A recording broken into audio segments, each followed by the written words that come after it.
खुद को शांत प्रिय कैसे बनाएं और अपने आचरण से लोगों का दिल कैसे जीते, इसकी प्राचीन और रहस्यमयी विधि हम आज गौतम बुद्ध की कहानियों से जानेंगे। तो बिना देर किए चलिए उन कहानियों की शुरुआत करते हैं। पहली कहानी, खुद की इज्जत कैसे बढ़ाएं। एक बार एक जवान लड़का बौद्ध भिक्षु के पास जाता है और कहता है, मुनिवर, मैं अपने जीवन से बहुत परेशान हूं। बौद्ध भिक्षु ने पूछा, क्या परेशानी है तुम्हें? लड़के ने कहा, मेरे घर वाले, मेरे मित्र और मेरे रिश्तेदार कोई भी मेरी इज्जत नहीं करता, कोई मेरी किसी भी बात को महत्व नहीं देता। अक्सर जब मैं घर के किसी भी मामले में अपनी राय रखता हूं तो मेरे माता पिता मेरी बातों को अनसुना कर देते हैं, जबकि घर में मेरे छोटे भाई की बातों को हमेशा ही गंभीरता से सुना और माना भी जाता है। सिर्फ मेरी ही बातों की कोई कदर नहीं है, मित्रों के बीच भी मेरी कोई इज्जत नहीं। वो अक्सर मेरा मजाक उड़ाते रहते हैं और न ही मेरे कोई रिश्तेदार मेरी बातों को गंभीरता से लेते हैं। ये सब देखकर अब तो मुझे भी लगने लगा है कि क्या मैं सच में इतना ही बेकार इंसान हूं कि कोई मेरा भरोसा नहीं कर सकता। अब तो मुझे इस बात का भी भरोसा नहीं है कि मैं समाज में कभी एक इज्जतदार और सम्मानित व्यक्ति बन भी पाऊंगा। इसके बाद लड़के ने हाथ जोड़ते हुए कहा, मुनिवर, क्या आप मुझे कोई ऐसा तरीका बता सकते हैं जिससे हर कोई मेरी इज्जत करे, मेरी बातों को गंभीरता से ले और मैं खुद को एक इज्जतदार और सम्मानित व्यक्ति के रूप में देख सकूं? यह सुन बौद्ध भिक्षु ने कहा, सबसे पहले तो तुम ये समझो कि इज्जत उन्हें ही मिलती है जो इसके हकदार होते हैं, उन्हें नहीं जो इसकी मांग करते हैं। इज्जत और भरोसा मांगा नहीं, कमाया जाता है। लोग तुम्हारी इज्जत इसलिए नहीं करते क्योंकि उन्हें तुम्हारे कर्मों, तुम्हारी बातों और तुम्हारे विचारों पर भरोसा नहीं है। उन्हें तुम्हारी करनी और कथनी पर एकरूपता नहीं दिखती। बौद्ध भिक्षु ने पूछा, अच्छा बताओ, तुम्हें ऐसा क्या करना चाहिए कि लोगों का तुम्हारे प्रति भरोसा और मजबूत हो जाए और वो तुम्हारी इज्जत करने लगे? लड़के ने कहा, मुनिवर, वही तो आपसे पूछने आया हूं और आप मुझसे सवाल कर रहे हैं कि मुझे क्या करना चाहिए। बौद्ध भिक्षु ने कहा, अच्छा ठीक है, ध्यान से सुनो। आज मैं तुम्हें 7 ऐसी बातें बताने जा रहा हूं जिनका अगर तुम पालन करते हो तो लोग तुम पर भरोसा भी करेंगे और तुम्हारी इज्जत भी करेंगे। इसलिए पूरे ध्यान से इन 7 बातों को सुनना।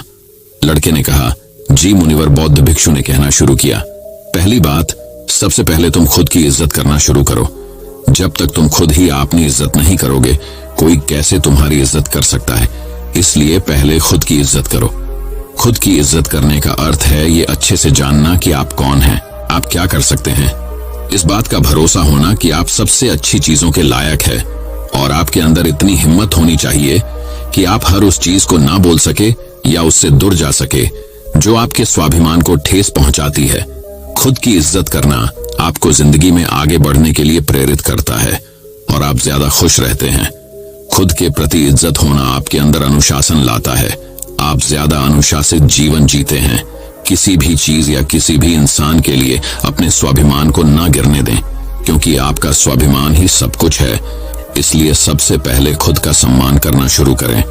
लोग आपका सम्मान करना खुद ही शुरू कर देंगे। बौद्ध भिक्षु ने कहा, दूसरी बात, अपनी सोच हमेशा सकारात्मक रखो। गौतम बुद्ध ने कहा था, जैसा हम सोचते हैं वैसा ही हम बन जाते हैं। इसलिए सकारात्मक सोचें। सकारात्मक सोच रखने वाले लोग दूसरों को अपनी तरफ ज्यादा आकर्षित करते हैं और दूसरे लोग ऐसी सकारात्मक सोच वाले लोगों की इज्जत भी करते हैं। केवल अपने चेहरे पर मुस्कान न लेना ही सकारात्मकता नहीं कहलाती। एक सकारात्मक व्यक्ति हमेशा किसी भी समस्या के समाधान की सोचता है। वह समस्या को लेकर रोता नहीं रहता है। वह किसी भी विपरीत परिस्थिति में कुछ न कुछ अच्छा निकाल ही लेता है। इसलिए ऐसे व्यक्ति की सभी इज्जत करते हैं, उसकी बातों को गंभीरता से लेते हैं। एक सकारात्मक सोच वाला व्यक्ति अपने चारों तरफ ऐसा माहौल बनाए रखता है कि उसके आसपास रहने वाले लोग भी ज्यादा सकारात्मक और प्रसन्न महसूस करते हैं। वह जो भी इंसान उसके संपर्क में आता है वो उसकी सकारात्मक ऊर्जा को उसके अंदर ही महसूस कर पाता है। बुद्ध भिक्षु ने कहा, तीसरी बात, इस चीज का ख्याल रखो कि लोगों के साथ आपका व्यवहार कैसा है। आपको लोगों से कितनी इज्जत मिलेगी ये इस बात पर निर्भर करता है कि आप लोगों को कितनी इज्जत देते हैं। अगर कोई आपको सम्मान देता है तो उसे यह सम्मान दीजिए, लेकिन अगर कोई आपको सम्मान नहीं भी देता तब भी आप उसे सम्मान दीजिए। यहाँ हम किसी दूसरे के गलत व्यवहार की उनके व्यवहार को गलत नहीं कर सकते, क्योंकि हम दूसरों से पहले खुद की इज्जत करते हैं। हमारी अच्छी आदतों की सही परीक्षा भी किसी बुरे इंसान के संपर्क में आने से ही हो सकती है, क्योंकि तब हमें अपने ऊपर काबू रखना होता है और तब हम पता कर सकते हैं कि हमारे आदर्श कितनी गहराइयों तक हमारे अंदर उतर चुके हैं।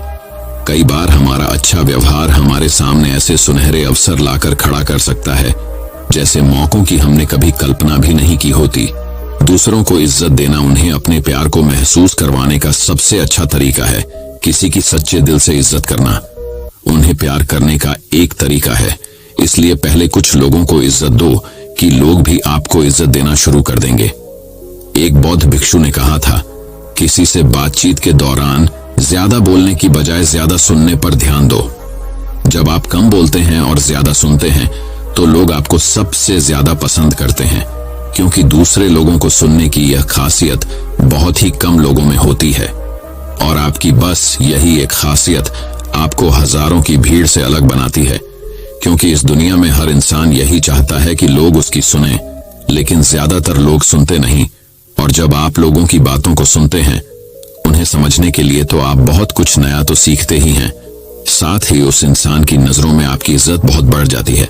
इसलिए जब भी लोगों से बात करें तो ज्यादा सोचने की बजाय उनकी बातों को सुनने और समझने की कोशिश करें। बुद्ध भिक्षु ने कहा, 5वीं बात, लोगों से जो वादा करो उसे पूरा भी करो। हमारी विश्वसनीयता पर सबसे बड़ा धक्का तब लगता है जब हम अपनी बोली हुई बात पर अमल नहीं करते। जब लोगों को ये लगता है कि हमारी करनी और कथनी में बहुत अंतर है, तो उनकी नजरों में हमारी इज्जत कम हो जाती है और वो हमारी बातों और कामों को गंभीरता से लेना छोड़ देते हैं। साथ ही ऐसे इंसान के साथ कोई भी काम नहीं करना चाहता जिससे हम अपने जीवन में आने वाले बहुत से अच्छे मौकों को गंवा बैठते हैं और जीवन में आगे नहीं बढ़ पाते।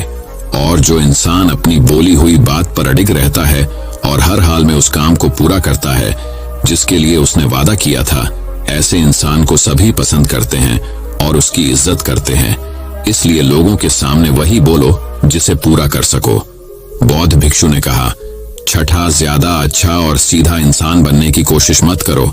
लोग कभी भी ऐसे इंसान को गंभीरता से नहीं लेते जो उनकी हर बात पे हाँ में हाँ मिलाते हैं, क्योंकि ऐसे लोगों की अपनी कोई अलग और मजबूत राय नहीं होती।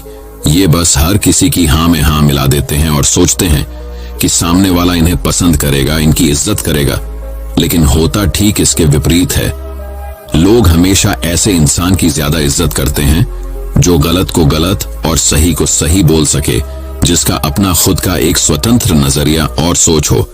इसलिए एक मजबूत इरादों वाला इंसान बनने की कोशिश करें, न कि एक ऐसा इंसान जो दूसरों को खुश करने के लिए अच्छा इंसान बनने का नाटक करते रहता है, क्योंकि ऐसा करके न तो वो इंसान खुद खुश रहता है और न ही दूसरे उसे गंभीरता से लेते हैं।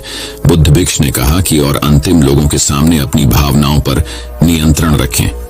कई बार जब हम ज्यादा खुश या दुखी होते हैं और लोगों से मिलते हैं तो अपनी भावनाओं पर नियंत्रण नहीं रख पाते और इसी दौरान हमारे मुंह से कुछ ऐसे शब्द निकल जाते हैं या फिर हम कुछ ऐसा काम कर देते हैं जिसके लिए हमें जिंदगी भर पछतावा होता है, या कभी कभी हम लोगों की बातों पर प्रतिक्रिया कर देते हैं बिना उनकी पूरी बात सुने। हमें ऐसे मौकों पर अपनी भावनाओं पर नियंत्रण रखना चाहिए। अगर हम सुख दुख या किसी भी ऐसे मौके पर उनको शांत रख पाते हैं तो लोगों की नजरों में हम एक गंभीर और सहनशील इंसान के रूप में उभर कर आते हैं, और एक गंभीर व सहनशील इंसान की इज्जत सभी करते हैं।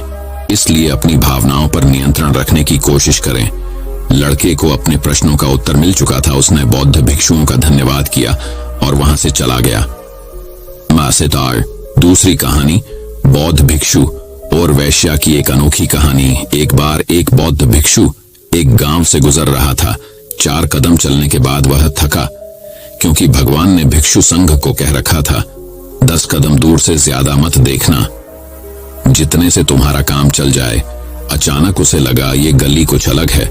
यहाँ की सजावट, रहन सहन, लोगों का यूं राह चलते ऊपर देखना, इशारे करना, कहीं कोई किसी को बुला रहा है, इशारा करके कोई किसी स्त्री को प्रश्न करने के लिए मिन्नत मशक्कत कर रहा है।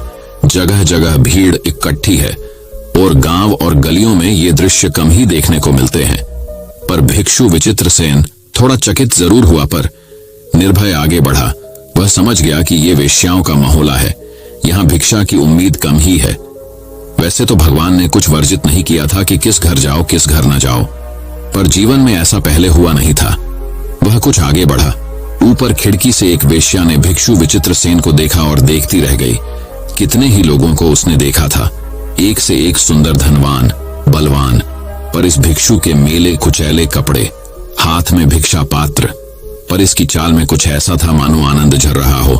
उसके चेहरे की आभा और शांति अभूतपूर्व थी।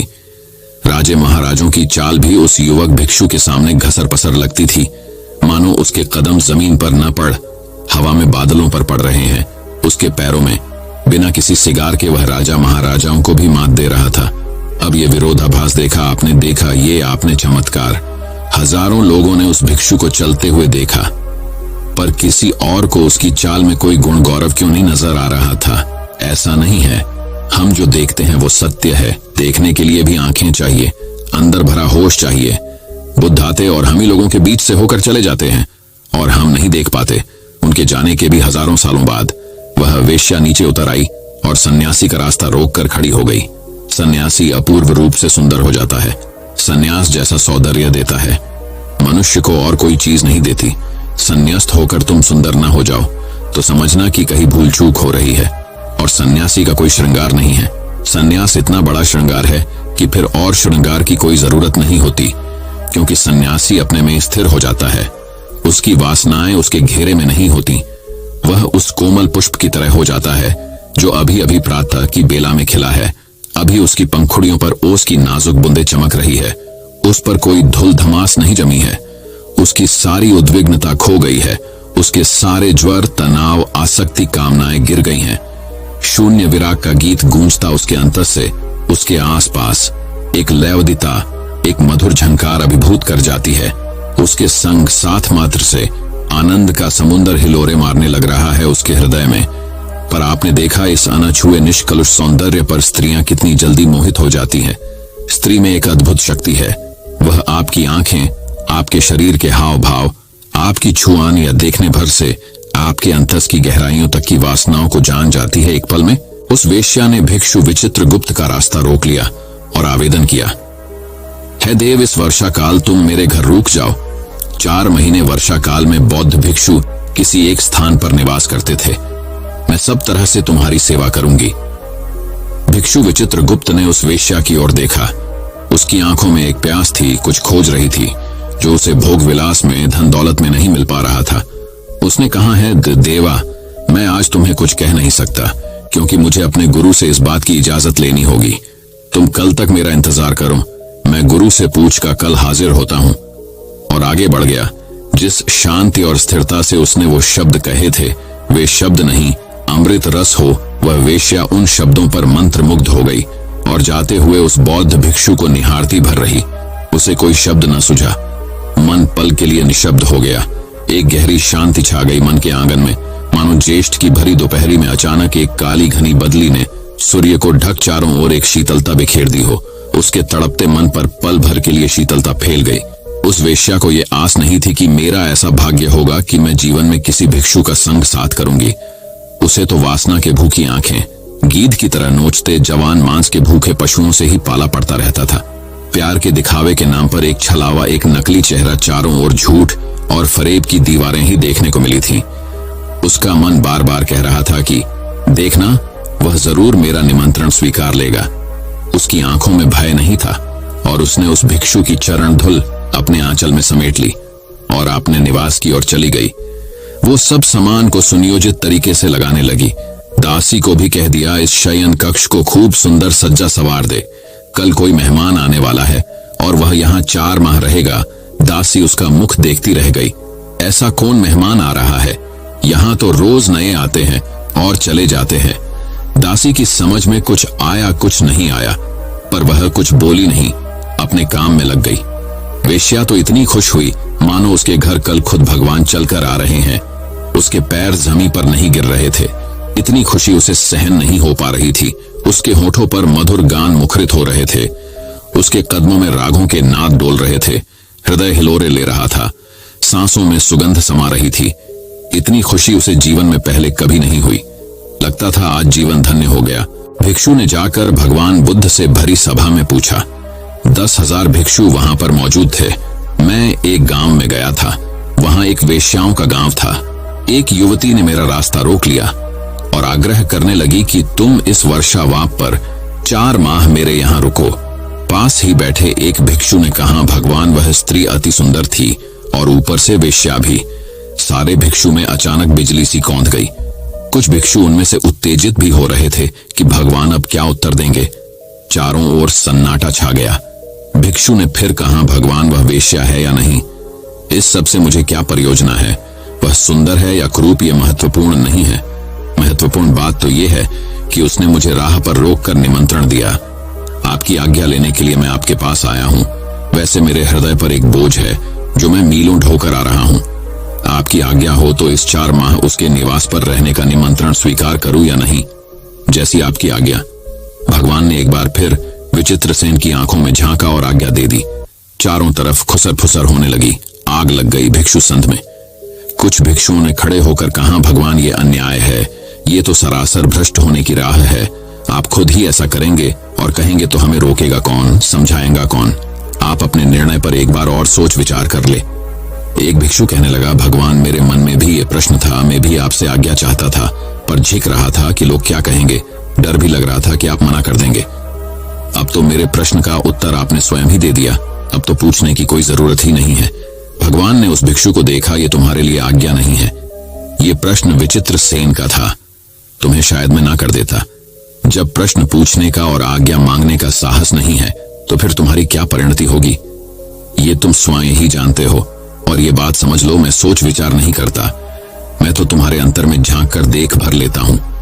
मुझे अपनी आज्ञा पर सोचने विचारने की कोई आवश्यकता नहीं है। अब इस बात को यहीं खत्म करते हैं और 4 माह बाद जब विचित्रसेन आएगा तभी कोई चर्चा होगी। इसे जाने दो, इसे मैं जानता हूँ। अगर वेश्या इसके सन्यास को डिगा देगी तो ये सन्यास नहीं होगा। इसका कोई मूल्य नहीं। तुम्हारे सन्यास की नाव में एक वेश्या भी यात्रा न कर सके तो 2 पैसे का सन्यास है, उसका क्या मूल्य है। भिक्षु विचित्रसेन भगवान को प्रणाम कर चला गया। सार भिक्षु संत उसे जाते को देखता रहा। कईयों के मन में तरह तरह लड्डू फूट रहे थे। क्या भाग्य पाया है, अब यह करेगा 4 माह तक मौज। और अपनी किस्मत को कोसने लगे। उधर वेश्या ने उसका स्वागत किया। शायद उसे उम्मीद थी कि भिक्षु आएगा, 4 माह तक उसकी खूब सेवा की, अपने हाथ से खिलाया, तेल मालिश करती, नहलाती, नरम मुलायम बिस्तरे सोने के लिए देती, कभी नाच गाकर भी उसका मनोरंजन करती, कभी खुद उसकी गोद में लेट जाती। जिन भिक्षुओं को ईर्ष्या थी वह झांक झांक कर देखते और भगवान को आकर शिकायत करते कि देखा आपने विचित्रसेन को, वह नाच गाने सुनाती है, सुस्वाद भोजन कराती है। कभी वो वेश्या उसकी गोद में लेटी हमने देखी, वह अपने हाथों से उसे तेल लगाती है, नहलाती है। और कभी कभी तो हमने उन्हें एक ही बिस्तरे पर संग साथ सोते भी देखा है। भगवान आपने भी कमाल कर दिया। उस बेचारे का सारा जीवन बर्बाद हो गया, सारी तपस्या मिट्टी में मिल गई। भगवान केवल हंस भर देते। 4 माह बाद वह भिक्षु विचित्रसेन आया। वेश्या भी उसके साथ चली आ रही थी। उसने भगवान के चरणों में सर रखकर कहा, आपके भिक्षु को क्या मिल गया। मैं नहीं जानती, बस मैंने 4 माह उसका संग किया है। आपका भिक्षु हर क्रियाकलाप से सतत अप्रभावित रहा। किसी भी चीज का उसने कभी विरोध नहीं किया। जो खाने को देती खा लेता। जो मैं कर सकती थी एक पुरुष को रिझाने के लिए, वो सब उपाय मैंने किए, नाच गाना, साथ सोना, छूना, पर वह सदा अप्रभावित रहा। मैं हार गई भगवान, ऐसा पुरुष मैंने जीवन में नहीं देखा। हजारों पुरुषों का संग किया है, पुरुष की हर गतिविधि से मैं परिचित हूँ, पर आपके भिक्षु ने जरूर कुछ ऐसा रस जाना है जो इस भोग के रस से कहीं उत्तम है। मुझ अभागी को भी मार्ग दो। मैं भी वही रस चाहती हूँ जो क्षण में न छिन जाए, शाश्वत रहे। मैं भी पूर्ण होना चाहती हूँ। सच ही आपका भिक्षु पूर्ण पुरुष है। और उसने दीक्षा ले ली। विचित्रसेन ने भगवान के चरणों में अपना सर रखा। भगवान ने उसे उठाकर अपने गले से लगाया। मेरा बेटा विचित्रसेन सच में ही विचित्र हो गया, अर्हत हो गया है। और वेश्या के साथ पूरे भिक्षु संघ की आंखों से झरझर आंसू बहने लगे। भगवान ने उस भिक्षु को देखकर कहा, देखा भिक्षु तुमने, मेरा भिक्षु वेश्या के यहाँ 4 मास रहा तो एक और भिक्षु को अपने साथ लाया। तू भी सिख अपने अंदर झांक कर देख, उस मन की चालबाजी को जो तुझे छल रहा है, वह जो कह रहा है, क्या वह सत्य है या मात्र एक छलावा? आंखें खोल जाग, देख चारों ओर कितना प्रकाश फैल रहा है, और ये अपने ही दिल पर हाथ रखकर खुद ही उत्तर ढूंढ कि क्या तू अगर जाता तो तेरी दबी वासना तुझे डुबो नहीं देती? क्या तू वापस आता? शायद कभी नहीं। हाँ, इस संघ में एक भिक्षु और कम हो जाता संध में, और सब भिक्षु पल भर के लिए खिलखिलाकर हंस दिए। तीसरी कहानी। अब भी नहीं समझ आया है तो ये कहानी साबित कर देगी कि सारी बात मन की है। कहानी थोड़ी पुरानी जरूर है, पर इसकी आत्मा आज भी बिल्कुल ताजा है। दो बौद्ध भिक्षु पास के गांव से भिक्षा लेकर वापस मठ की ओर लौट रहे थे। उनमें से एक बूढ़ा भिक्षु था जिसे काफी अरसा हो गया था संन्यास लिए, और दूसरा एक युवा भिक्षु था, उसने हाल ही में संन्यास लिया था। दोनों शांत भाव से अपने रास्ते पर चलते जा रहे थे। रास्ते में एक नदी पड़ती थी जिसको पार करके जाना पड़ता था। आजकल बरसात के कारण वो तूफान पर थी। जब वे दोनों उसके तट पर पहुंचे तो उन्हें वहां एक स्त्री दिखाई दी जो नदी पार करने की कोशिश कर रही थी। वह इतनी सुंदर थी कि किसी अप्सरा से कम न प्रतीत होती थी। पानी से भीगे उसके वस्त्रों के नीचे से उसके सुकोमल अंग झांक रहे थे। स्वर्णाभूषण उसके रूप को अनुपम दिव्यता प्रदान कर रहे थे। जब भिक्षु उसके पास पहुंचे तो उस स्त्री ने उनको प्रणाम किया और बताया कि वो यहाँ के राजा की कन्या है जो शिकार करते हुए भटक गई है। नदी के उस पार उसका नगर है। उसने विनती की कि कृपा करके मुझे इस नदी को पार करवा दे। नदी का वेग इतना ज्यादा है कि मैं अपने शरीर को संभाल नहीं पा रही हूँ। दोनों भिक्षुओं ने नदी की ओर देखा। किनारे के उबड़ खाबड़ पत्थर, तल की चिकनाहट और ऊपर से धारा का वेग, कुल मिलाकर उसे पार कर पाना किसी कोमल मनुष्य के लिए अत्यंत कठिन था। परंतु समस्या सिर्फ यही एक नहीं थी, समस्या एक और भी थी। भगवान बुद्ध ने भिक्षुओं को नारी से दूर रहने को कहा था, इसीलिए वो उसको पार नहीं करवा सकते थे। नारी स्पर्श से तो अब तक संचित समस्त साधना एक क्षण में नष्ट हो सकती थी। बूढ़ा भिक्षु अभी ये सब सोच विचार ही रहा था कि युवा भिक्षु आगे बढ़ा। उसने उस स्त्री को अपने कंधे पर उठाया और नदी में उतर गया। बूढ़ा भिक्षु ये सब देखकर हक्का बक्का रह गया। वो भी उसे विस्मय से देखता हुआ पीछे पीछे नदी पार करने लगा। युवा भिक्षु दूसरे किनारे पर पहुंच गया। उसने स्त्री को अपने कंधे से उतारा और उसे विदा दी। वह स्त्री भी उनको प्रणाम करके चली गई। युवा भिक्षु शांत भाव से मठ की ओर बढ़ने लगा। पीछे पीछे बूढ़ा भिक्षु भी तट पर पहुंचा। पहुंचते ही उसने युवा सन्यासी को उपेक्षा के भाव से देखा। बूढ़े भिक्षु की आंखों में क्रोध और दुर्भावना थी। उसने युवा भिक्षु की तरफ मुंह फेरा और शीघ्रता से मठ की ओर पांव बढ़ाने लगा। आवेग में चलते चलते वह विचार कर रहा था कि देखो, एक हम हैं जिन्होंने इतने साल तक अपने ऊपर किसी स्त्री की परछाई तक नहीं पड़ने दी, और एक ये हैं आजकल के युवा सन्यासी। स्त्री की छाया तो दूर, उसे स्पर्श भी किया, और सिर्फ स्पर्श ही नहीं, उसे कंधे पर भी उठा लिया। अभी मठ में जाकर भगवान बुद्ध से इसकी शिकायत करता हूँ। ऐसे नीच को तो संघ से ही निकाल देना चाहिए, और भगवान बुद्ध से भी ये आग्रह करूंगा कि आगे से इन युवाओं को दीक्षा ही न दें। ये अपने ऊपर संयम तो रख नहीं सकते। यही सब सोचते विचारते मठ आ गया। वह तेजी से अंदर गया और भगवान बुद्ध से भेंट करने उनके पास गया। बुद्ध शांत मुद्रा में एक वृक्ष के नीचे बैठे थे। बूढ़े भिक्षु ने उन्हें प्रणाम किया और सारा किस्सा सुना दिया कि कैसे उस युवा भिक्षु ने उस स्त्री को नदी पार करवाई। संघ के सभी भिक्षु इकट्ठा हो गए। युवा भिक्षु को बुलाया गया। भगवान बुद्ध ने उससे पूछा कि ये वृद्ध आप पर जो आरोप लगा रहे हैं, क्या वो सत्य है? क्या आपने किसी स्त्री को अपने कंधे पर उठाकर नदी पार करवाई? अब यहाँ उस युवा भिक्षु ने जो उत्तर दिया वो समझने लायक है। उसने कहा, कौन स्त्री? अच्छा, वो हाँ, मैंने उसे नदी पार करवाई थी। परंतु भगवान, मैंने तो उस स्त्री को नदी के उस पार से अपने कंधे पर उठाया और इस पार उतार दिया था, पर ये वृद्ध भिक्षु तो अभी तक उसे अपने कंधे पर उठाए हैं। ये बात सुनकर बुद्ध मुस्कुराए।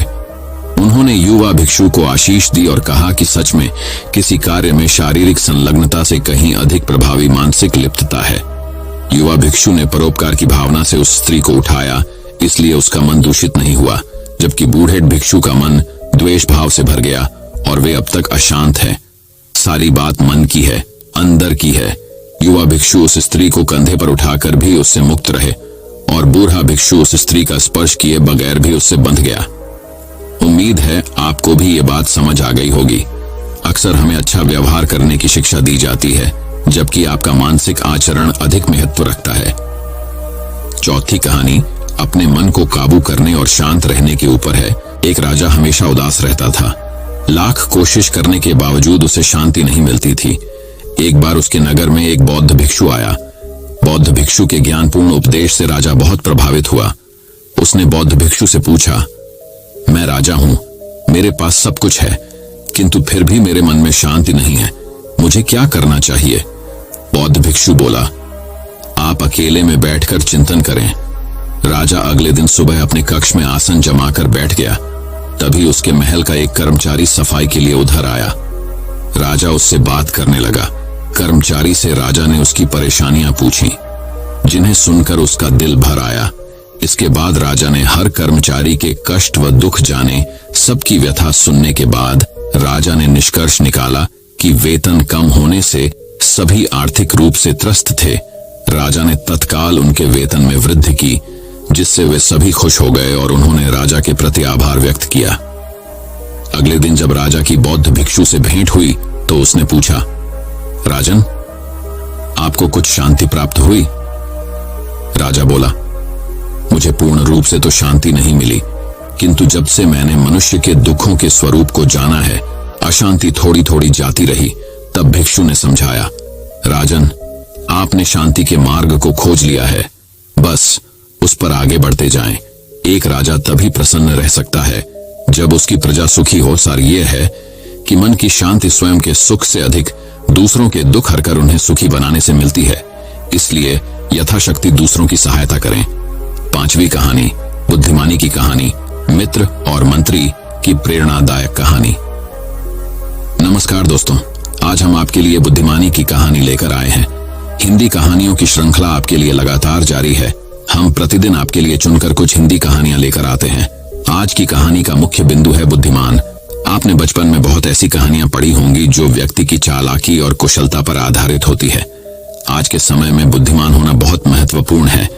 इस भागदौड़ भरी जिंदगी में समय समय पर हमें अपनी बुद्धिमत्ता का उपयोग करना पड़ता है, तभी हम जीवन में सफल हो सकते हैं। बुद्धिमानी का मतलब किसी को धोखा देना अथवा छल करना नहीं है, बल्कि अपनी बुद्धि से वह प्राप्त करना है जो कोई और प्राप्त नहीं कर सकता। बहुत समय पहले की बात है। दो बहुत अच्छे मित्र हुआ करते थे। एक का नाम राम और दूसरे का नाम श्याम था। दोनों बचपन से ही मित्र थे और हर काम मिलकर करते थे। किसी भी बात में दोनों की सहमति हर बार बन जाती थी। एक बार दोनों ने एक साथ एक मंदिर जाने का निर्णय किया। मंदिर बहुत प्राचीन था और जंगल के रास्ते से उस मंदिर में जाना पड़ता था। वह रास्ता बिल्कुल ही एकांत था। उस पर बहुत कम लोग थे जो जाया करते थे। मंदिर तक पहुंचना बहुत ही कठिन था, पर दोनों दोस्तों ने यह ठान लिया था कि वह इस साल मंदिर जाकर भगवान के दर्शन करेंगे। मंदिर को जाने से पहले गांव के लोगों ने उनको बहुत समझाया, यह रास्ता बहुत कठिन और मुश्किल है, इसलिए तुम लोग अपना ध्यान अवश्य रखना। मंदिर के रास्ते में बहुत तेज धूप, गर्मी, जंगली जानवरों और दलदल का खतरा रहता है। जब हम बहुत ऊपर पहुंच जाते हैं तब वहां पर ऑक्सीजन की कमी हो जाती है, जिससे एक दूसरे पर भी गुस्सा आने लगता है। राम और श्याम अपने सफर के लिए निकल गए। जैसे जैसे वह रास्ता पार करते वैसे वैसे उनकी तकलीफ बढ़ती जाती। दोनों में थोड़ी बहुत बहस भी हो जाती, जो आज तक नहीं हुई थी। पर इस कठिनाई भरे सफर में ऐसा होने लगा, देखते ही देखते राम और श्याम का झगड़ा बहुत बढ़ गया। राम ने गुस्से में आकर श्याम को एक थप्पड़ मार दिया। श्याम ने राम से कुछ नहीं कहा और एक लकड़ी उठाई और मिट्टी पर लिख दिया कि मेरे सबसे अच्छे मित्र ने मुझे आज थप्पड़ मारा। बहुत आगे जब चले तब रास्ते में खाने के लिए बहुत कम खाना बचा। राम ने ज्यादा खाना खाया और श्याम को थोड़ा कम खाना दिया। श्याम ने मिट्टी पर फिर लिखा, आज मेरे मित्र ने कम खाना दिया। थोड़ी देर आगे चलकर जब श्याम एक दलदल में फंस गया तो राम ने अपनी जान की बाजी लगाकर श्याम की मदद की और उसे दलदल से बाहर निकाला। इस मुश्किल काम में राम भी दलदल में फंसते फंसते बचा गया। श्याम ने इस बार पत्थर लिया और पेड़ पर लिखा, आज मेरे सबसे अच्छे मित्र ने मेरी जान बचाई। ऐसा करते देख राम ने श्याम से पूछा, जब मैंने तुम्हें थप्पड़ मारा तब तुमने मिट्टी से लिखा, जब मैंने तुम्हारी जान बचाई तब तुमने पत्थर से पेड़ पर लिखा, ऐसा क्यों? श्याम ने बड़ी बुद्धिमत्ता से उत्तर दिया, हमको जीवन में हमेशा ऐसा ही करना चाहिए। जब कोई हमारा बुरा करे तो हमें उसको मिट्टी से लिखना चाहिए ताकि हम उसको आसानी से क्षमा कर सकें, और यह अपने संबंध को मधुर बनाता है। और जब कोई हमारी मदद करे तो हमें उसको अपने मन में बैठा लेना चाहिए कि चाहकर भी हम उसको भूल ना पाए। श्याम की इस बुद्धिमत्ता को सुनकर राम चकित हो गया। उसको आज यह समझ में आया कि उसका मित्र कितना बुद्धिमान है। बुद्धिमानी की कहानी की शिक्षा यह है कि इस कहानी से हमें यह शिक्षा मिलती है कि हमें बुराई को हमेशा भूल जाना चाहिए और अच्छाई को हमेशा याद रखना चाहिए। अगर कोई हमारे साथ अच्छा करता है तो हमें उसका एहसानमंद रहना चाहिए, और अगर कोई गलत करता है तो उसको क्षमा कर देना चाहिए। अंतिम और रहस्यमयी खुशी के ऊपर कहानी अब हम आपको सुनाएंगे। तो चलिए सुनते हैं 3 हंसने वाले भिक्षुओं की कहानी। दोस्तों, आपने कई घरों में लाफिंग मॉन्क्स की मूर्तियां जरूर देखी होगी या किसी को गिफ्ट में दी होगी। आज की कहानी उन्हीं चीन के 3 सदा हंसने वाले बौद्ध भिक्षुओं के बारे में है, जो आपको भी जीवन में खुश रहने और हंसने का महत्व सिखाएगी। एक बार प्राचीन चीन में 3 प्रौढ़ भिक्षु रहते थे। उनके नाम आज किसी को भी याद नहीं है, क्योंकि उन्होंने कभी भी किसी को अपने नाम बताए ही नहीं थे। उन्हें केवल 3 हंसते हुए भिक्षुओं के रूप में जाना जाता है। वे हमेशा एक साथ यात्रा करते थे और हंसने के अलावा और कुछ नहीं करते। उनके हंसने और दूसरों को हंसाने की यात्रा कुछ ऐसे शुरू हुई। वे एक गांव या कस्बे में प्रवेश करते हुए उसके मुख्य चौराहे के बीच में खड़े हो गए और धीरे धीरे हंसने लगे। वहां रहने वाले और काम करने वाले लोग और राहगीर उन्हें अनदेखा नहीं कर सके और धीरे धीरे उनके साथ हंसना शुरू कर दिया। उन्होंने ये काम जारी रखा जब तक कि एक हंसने वाली छोटी भीड़ नहीं बन गई और अंततः हंसी पूरे गांव और कस्बे में फैल गई थी। और इस तरह पूरे गांव को हंसाकर खुश कर वे तीनों वृद्ध भिक्षु अगले गांव में चले गए। उनकी हंसी उनकी शिक्षा और प्रार्थना का एकमात्र जरिया थी, क्योंकि उन्होंने कभी किसी से बात नहीं की। उन्होंने पूरे चीन में बस यही स्थिति पैदा की। वे लोगों से प्यार करते थे और उनका सम्मान करते थे। लोग ऐसे आध्यात्मिक शिक्षकों को पहले या बाद में कभी नहीं मिले थे। उनका मानना था कि जीवन को हमें खुशी और आनंद के बड़े अवसर की तरह स्वीकार करना चाहिए। उन्होंने किसी प्रकार के लौकिक मजाक की खोज की थी, इसीलिए उन्होंने कई वर्षों तक यात्रा की और हंसते हुए पूरे चीन में आनंद और खुशी फैलाई। जब तक कि एक दिन उत्तरी प्रांत के एक विशेष गांव में रहते हुए उनमें से एक की मृत्यु हो गई। लोग चौंक गए थे और दूर दूर से भागते हुए आए थे इस अलग से दिन के लिए, खेतों को छोड़कर केवल अन्य 2 भिक्षुओं की इस नाटकीय घटना पर प्रतिक्रिया देखने के लिए। सभी लोग उम्मीद कर रहे थे कि वे दुख दिखाएंगे या रोएंगे, और पूरा गांव उस स्थान पर आ गया जहां 3 भिक्षु थे, 2 जीवित और 1 मृत। सबके आश्चर्य के बीच शेष 2 भिक्षु केवल जोर से हंस रहे थे। वे हंस रहे थे और हंसे ही जा रहे थे और रुकने का नाम नहीं ले रहे थे। कुछ लोग जो सहायता कर रहे थे उनके पास पहुंचे और उनसे पूछा कि वे ऐसा क्यों कर रहे हैं। उन्होंने क्यों अपने मृतक मित्र के लिए बिल्कुल भी शोक नहीं जताया, और इस एक बार भिक्षुओं ने वास्तव में प्रतिक्रिया व्यक्त की। कल आपके गांव के रास्ते में उन्होंने शर्त लगाई थी कि हम में से जो भी भिक्षु अन्य 2 से पहले मरेगा, बाकी के 2 उसके लिए अपनी हंसी नहीं खोएंगे। उसने एक वसीयतनामा भी तैयार किया था, जिसमें मृतक को चिता पर डालने से पहले मृतकों को धोने और उनके कपड़े बदलने की परंपरा थी। लेकिन बूढ़े साधु ने स्पष्ट रूप से कहा था उस पर पुराने कपड़े छोड़ने के लिए, क्योंकि वह एक दिन के लिए कभी भी मैला नहीं हुआ था। उसने कहा था कि मैंने कभी भी इस दुनिया की किसी भी गंदगी को अपनी हंसी के माध्यम से मुंह तक नहीं पहुंचने दिया। उसकी वसीयत में कहा गया था कि बूढ़े भिक्षु के शरीर को उसके कपड़ों के साथ चिता पर रखा जाए। उसके अंतिम संस्कार के दौरान वही पुराने कपड़े उस मृत शरीर पर थे, और जैसे ही आग जली और उसके कपड़ों को जलाना शुरू किया, हर कोई हैरान रह गया कि अचानक 100 रंगों की आतिशबाजी ऊपर और नीचे और सभी दिशाओं में फटने लगी, और आखिरकार वहां जमा हुए लोग भी